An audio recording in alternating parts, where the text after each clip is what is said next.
Գիտես, որ մեղուները ունեն 5 աչք, 2 մեծ աչք կողքերին եւ 3 փոքր աչքեր գլխի վրա։ Մեղուների աշխատանքը բաժանվում է տարիքային փուլերի։ Սկզբում մաքրում են բույնը, հետո կերակրում են թրթուրներին,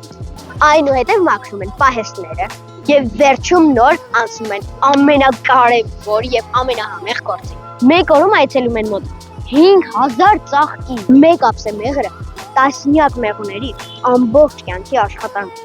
Մեղուների թագուհին ապրում է 5 տարի, իսկ աշխատող մեղուները 5-ից 7 շաբաթ։ Թագուհին կարող են հեշտությամբ փոխել, եթե նա հիվանդանա կամ ված ծված։ Ընտրում են նոր մեղու եւ հինին դուրս են գցում։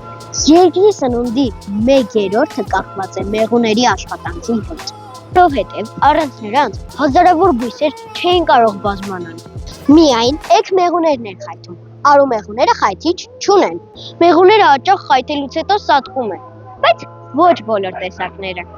Մեղու։ Մեղրը շիփ չան։ Գիտնականները եգիպտական բուրգերում նույնիսկ գտել են հազարավոր տարիների մեղր, որը դեռ ուտելու էր։ Տնտեսության մեջ մեղուները ավելի կարևոր են, քան իրենց արտադրած մեղրը։